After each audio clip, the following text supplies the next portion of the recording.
मशरिक़ वस्ता में इसराइल की लगाई आग की हिद्दत कम हो रही है न शिद्दत। ईरान और अमरीका को जंग की दलदल में धकेल कर इसराइल खुद तमाशाई बना हुआ है। मशरिक़ वस्ता में कशीदगी एक ऐसे नाजुक मरहले में दाखिल हो चुकी है जहां पाकिस्तान की सफारती सरगर्मियां गैर मामूली अहमियत इख्तियार कर गई हैं। तेहरान में फील्ड मार्शल आसिम मुनीर और वफाकी वज़ीर दाखिला मोहसिन नकवी की ईरानी क़यादत के साथ अहम तरीन मुलाकातें हुई हैं।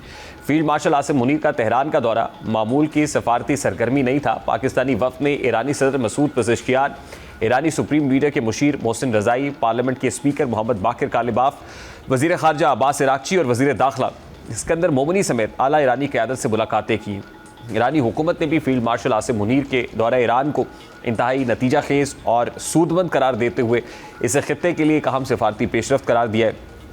ईरानी सदारती दफ्तर की जानिब से जारी करदा बयान के मुताबिक फील्ड मार्शल आसिम मुनीर का ये दौरा बेहद कामयाब रहा है और इसके दौरान दोनों बरादर ममालिक के दरमियान काबिल कदर सिफारती कामयाबियाँ हासिल हुई हैं। दौरे के मस्बत नताइज और समरात बहुत जल्द अमली तौर पर सामने आना शुरू हो जाएंगे। ये दौरा ऐसे वक्त में हुआ है जब अमरीका और ईरान के दरमियान कशीदगी कम होने की बजाय हर गुजरते दिन के साथ बढ़ती जा रही है। मुज़ाकरात का रास्ता मुश्किल से मुश्किल तरीन होता जा रहा है। दोनों फरीक अपने मुतालिबात से पीछे हटने को तैयार नहीं है। आमना हुर्मज़ की सूरत हाल से पूरी दुनिया की मईशत मुश्किलात में घिर चुकी है। ऐसे में पाकिस्तान ने एक मरतबा फिर खुद को खत्ते में कशीदगी कम करने और फरीकैन को मुज़ाकरात की मेज़ पर लाने के लिए फ़ाल सिफारती किरदार के तौर पर अपने आप को पेश किया है। ईरान की क़यादत से फील्ड मार्शल आसिम मुनीर की मुलाकातों में कशीदगी में मज़ीद इजाफे को रोकने, मुज़ाकरात के रास्ते को फ़ाल रखने, इलाकाई अमनो इस्तेहकाम और आबना हुर्मज़ को खोलने के मामले पर तफसीली तबादला ख्याल हुआ है। ईरान ने अमरीका पर बार बार इस्लामाबाद माहिदे पर अमल दरामद पर जोर दिया है। वफाकी वज़ीर दाखिला मोहसिन नकवी ने भी दौरा ईरान में अहम पेशरफ्त का दावा किया और इनके मुताबिक ईरानी सदर मसूद पेज़ेश्कियान के साथ मुलाकात इंतहाई मस्बत और नतीजा खेज रही है। ईरान के साथ मुज़ाकरात में अहम पेशरफ्त हुई और इन मुज़ाकरात से देरपा अमन की राह हमवार होगी। दूसरी तरफ अमरीका ने तेहरान पर दबाव बढ़ाकर ईरान के खिलाफ मुआशी शिकंजा मज़ीद सख्त कर दिया है। वाशिंगटन ने ईरान से मुंसलिक तकरीबन 60 इदारों और अफराद पर नई पाबंदियाँ लगा दी हैं। पाबंदियों की जद में ईरान के जौहरी, मिज़ाइल, साइबर और तेल के नेटवर्क से मुंसलिक इदारे और अफराद शामिल हैं। ईरान को बाज़ तरसीलात ज़र की इजाज़त देने वाले उमूमी लाइसेंस भी मुअत्तल कर दिए गए हैं। अमरीकी कार्रवाई सिर्फ ईरान तक महदूद नहीं रही। मुत्तहिदा अरब अमारात, हांगकॉन्ग, चीन, सिंगापुर, स्विट्ज़रलैंड और यूरोप में मौजूद ब्रोकर कंपनीज और मालियाती नेटवर्क्स को भी पाबंदियों का सामना है। रूसी खुफिया बहरी बेड़े के जहाज़ों के नेटवर्क पर भी पाबंदियाँ आयद की गई हैं। अमरीकी वज़ीर ख़जाना स्कॉट बेसेंट ने दो टोक अल्फाज में कहा है कि चीन समेत कोई भी अमरीकी पाबंदियों की पहुंच से बाहर नहीं है।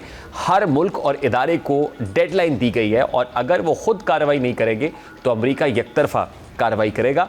अमरीका ने ईरान के खिलाफ इंटेलिजेंस और सिक्योरिटी दबाव भी बढ़ा दिया है। पासदारानी इनकलाब के अहम रहनुमाओं से मुताल्लिक मालूमात फराहम करने पर $1 करोड़ तक इनाम का ऐलान किया गया है। इस इकदाम से वाज़ेह है कि अमरीकी हिकमत अमली सिर्फ पाबंदियों और इक़्तिसादी दबाव तक महदूद नहीं बल्कि ईरान के सिक्योरिटी और अस्करी ढांचे पर भी दबाव बढ़ाया जा रहा है। अमरीकी वज़ीर जंग ने ईरान के खिलाफ फ़ौजी ताकत के इस्तेमाल को भी खारिज इम्कान करार नहीं दिया। इस बयान में सिफारती कोशिशों के साथ मौजूद फ़ौजी ख़तरे को मज़ीद नुमाया कर दिया और ईरान ने अमरीकी पाबंदी और माशी दबाव को मुस्तरद करते हुए इस पर सख्त रद्दअमल दिया है। मोहसिन रज़ाई ने खबरदार किया है कि अगर ईरान के खिलाफ इक़्तिसादी जंग जारी रही तो आबना हुर्मज़ से तेल का एक कतरा भी गुजरने नहीं देंगे और आबना हुर्मज़ पहले ही आलमी तवानाई की सबसे अहम बहरी गुजरगाहों में शामिल है। इसलिए इसके मुकम्मल या जुज़वी बंद होने का असर सिर्फ ईरान और अमरीका तक महदूद नहीं रहता। आलमी तेल मंडी, शिपिंग और आलमी मईशत पर भी इसके इंतहाई मनफी असरात पड़ते हैं। इस सूरत हाल में ओमान का किरदार भी अहम हो गया है। आबना हुर्मज़ और बहरी गुजरगाहों से मुतल्लिक ईरान और ओमान के दरमियान बातचीत का अमल जारी है। ओमान ईरान और मगरबी ममालिक के दरमियान राब्ते का अहम ज़रिया है और मौजूदा बहरान में भी इसकी सफारतकारी अहमियत कम नहीं हुई है।